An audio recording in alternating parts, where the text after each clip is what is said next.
Olá pessoal, sejam muito bem-vindos ao canal Genealogia e Genética em Foco. O tema de hoje é o DNA do rei Davi.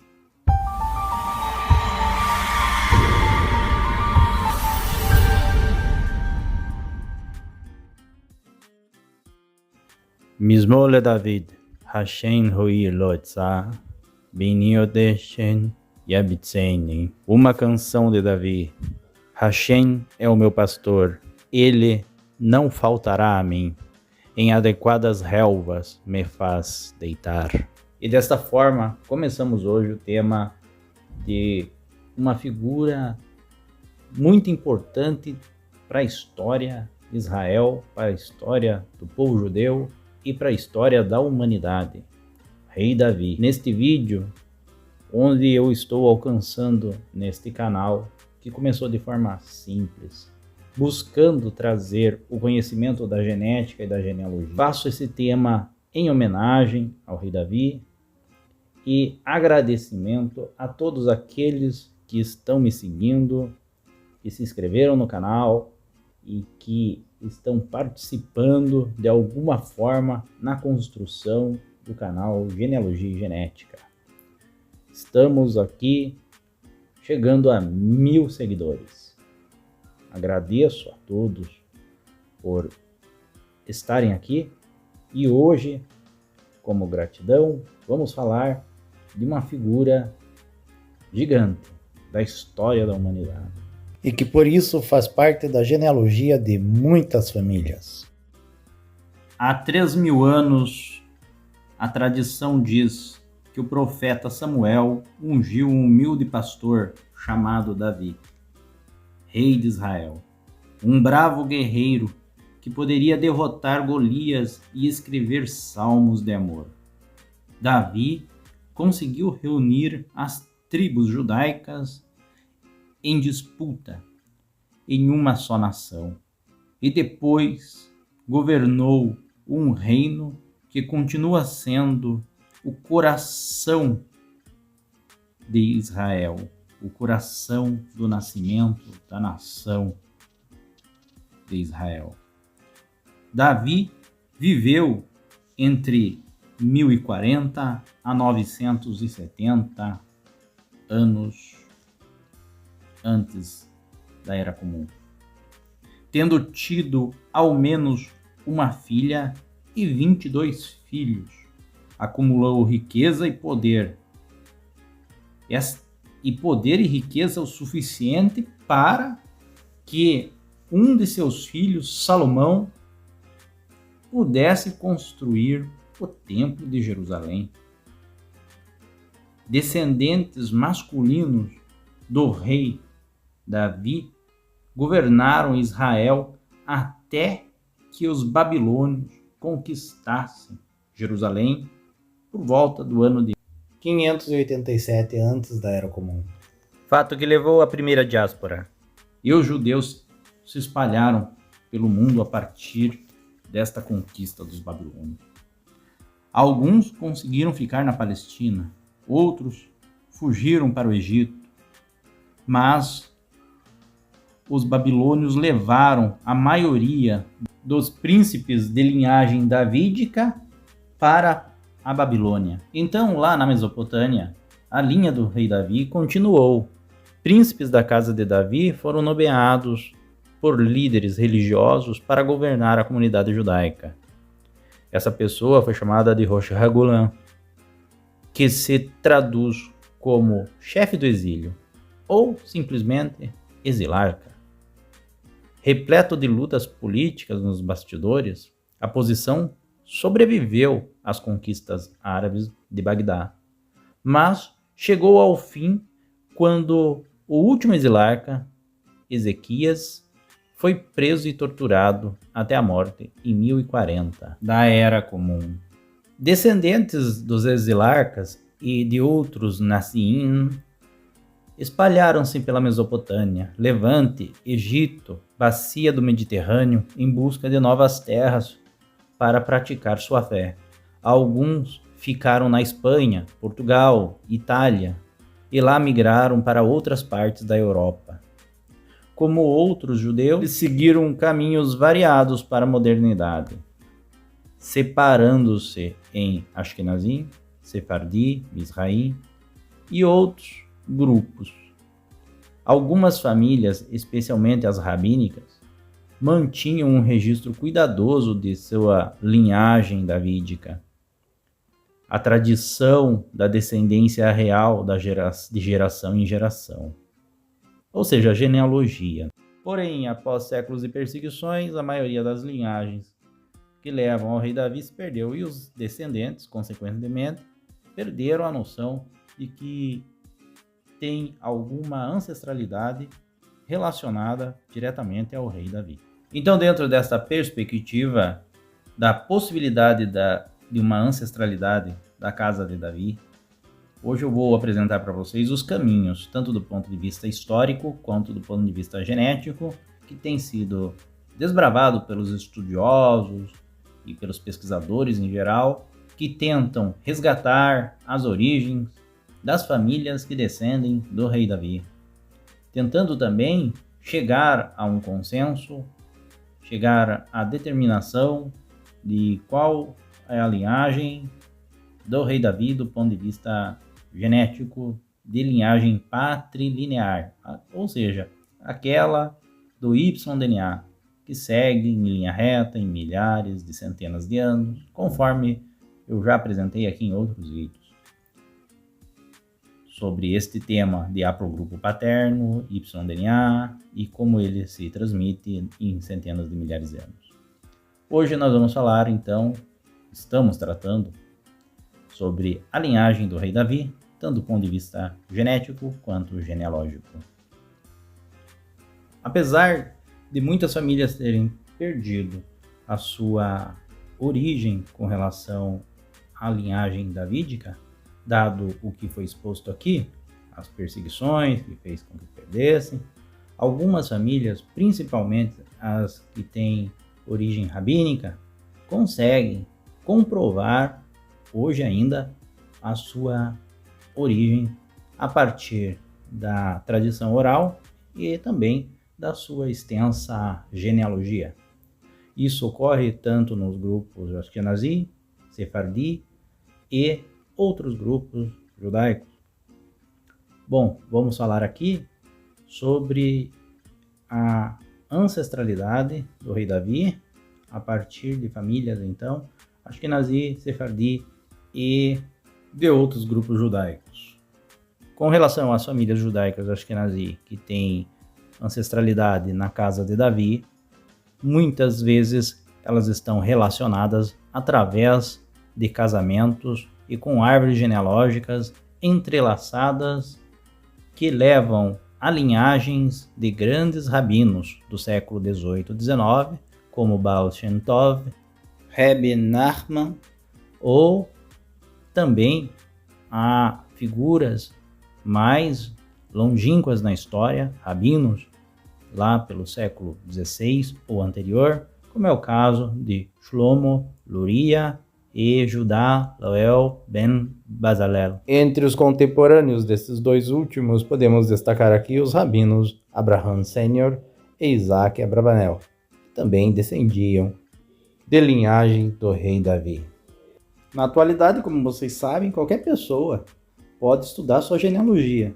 É claro, é algo complexo, é algo que demanda tempo, paciência, esforço, dedicação, mas qualquer pessoa consegue fazer o levantamento da sua genealogia, tanto documental quanto de ponto de vista oral dentro da família, buscando os relatos. E como eu já falei aqui em outros vídeos, que é a partir dos relatos que a gente segue para a parte documental, que a gente materializa a nossa genealogia.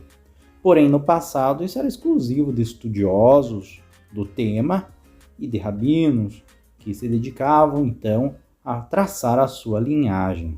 A Bíblia hebraica, por exemplo, está cheia de genealogias, páginas e mais páginas, com linhagens. Pode ser até que estas linhagens possam nos levar à nossa ancestralidade. Isso mesmo, você e eu aqui, que estamos focados no estudo da genealogia, a gente de repente pode ter uma ancestralidade e que a gente desconhece e que só o estudo documental pode nos levar. Então, apesar disso, nem todas as famílias rabínicas conhecidas afirmam descender do rei Davi. É importante ficar claro isso. Mas fazer parte de uma família que tem uma ancestralidade em um rabino facilita, digamos assim, a conexão com a linhagem real, já que essas famílias são muitas vezes propensas a terem registros familiares antigos, né? A ter uma genealogia extensa a partir deste ancestral em comum. Então, é de se estudar a nossa ancestralidade para saber a nossa origem.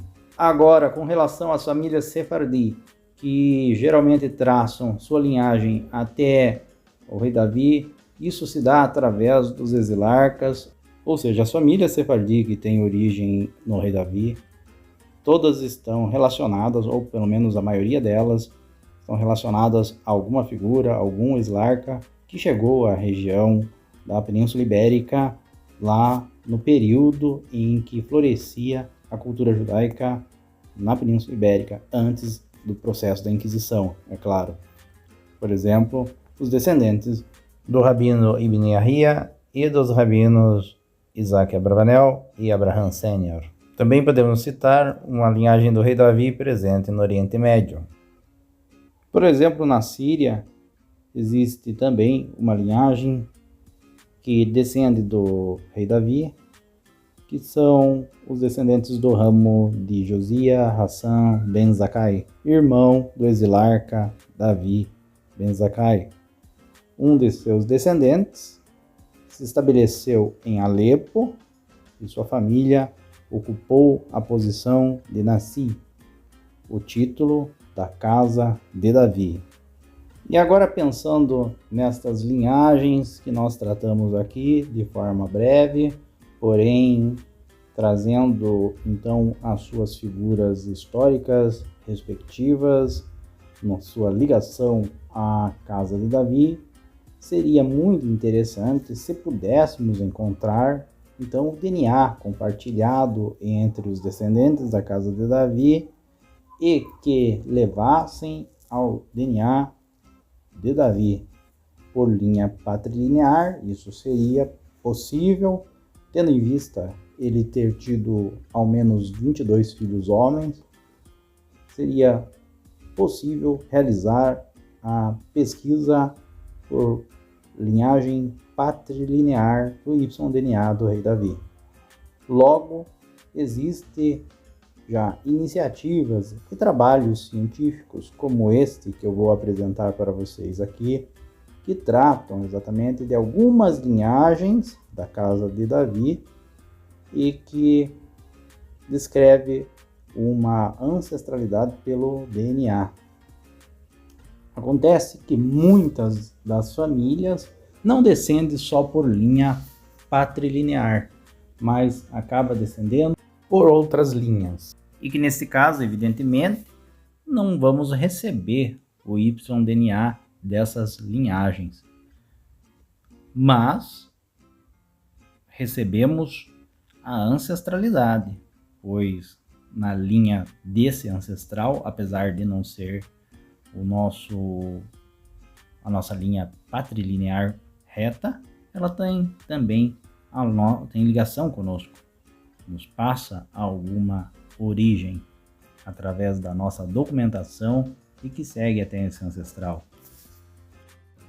Conforme disse, esse artigo apresenta uma diversidade, ou seja, dos haplogrupos paternos relacionado aos descendentes da casa de Davi, e que isso não invalida a sua ancestralidade, mas sim reforça que a ancestralidade possa ter vindo transmitida não por linha patrilinear reta, mas que no meio entre as gerações possivelmente tenha tido uma mulher, ou seja, e que fez com que os outros haplogrupos entrassem e daí, a partir daí, continua uma linhagem. Então, o fato de um haplogrupo não se manter intacto em centenas de milhares de anos não significa que aquela linhagem não continuou, mas sim que possivelmente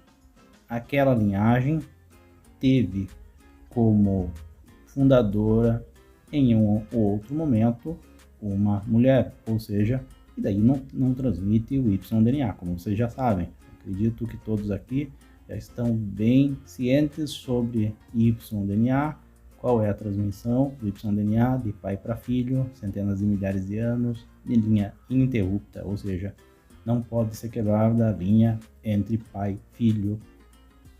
E se neste meio teve uma mulher na ancestralidade e que liga até a casa de Davi, é lógico que o DNA que foi transmitido por linha reta pode ser o matrilinear, o mitocondrial, ou também pode ser que nem tenhamos recebido a origem através dos haplogrupos, tendo em vista que os haplogrupos representam os avós, o avô paterno, ou que é o Y-DNA, no caso de nós homens, e que recebemos do nosso pai através do avô paterno, então em linha reta.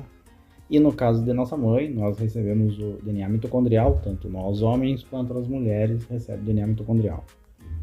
E também não se deve esquecer do avô materno e da avó paterna, que não nos transmitem DNA haplogrupo, e que no caso destes, a gente vai receber então frações de autossômico e que vão desaparecer a depender de 6 a 8 gerações. Ou seja, a linhagem davídica pode ser muito bem comprovada a partir do estudo documental e conforme foi citado aqui, das famílias que descendem do rei Davi e que estão relacionadas a exilarcas do período de 1000 anos para cá, e que estes exilarcas sim tinham árvores genealógicas, estudavam a genealogia e tinham seus estudos fundamentados então numa ancestralidade e que tem como base o fundamento histórico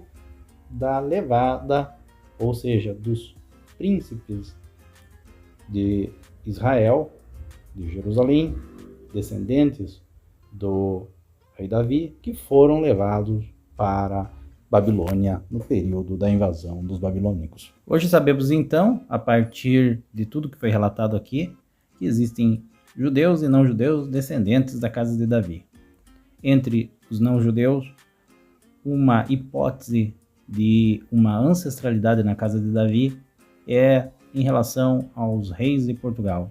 Conta-se que Pepino de Herzal, que morreu em 714, tinha um filho ilegítimo chamado Carlos Martel, que assumiu de fato o reino dos francos. Este Carlos Martel tinha como auxiliar, como conselheiro, um sábio judeu vindo da Babilônia chamado Maquir, filho de Natronai, exilarca de Undedita. A história conta ainda que Carlos Martel casou sua filha Alda, também conhecida como Aldana, com Maquir, o sábio judeu, e que deste casamento nasceu um filho, que se chamou Guilherme, cujo pai entrou nos anais da história com o nome de Teodorico, o que levou o historiador Arthur Zuckman, na sua obra A Jewish Princedown in Fendel France, a concluir que Maquir foi batizado com o nome de Teodorico, dando início a uma dinastia de reis franco-judeus em Narbona.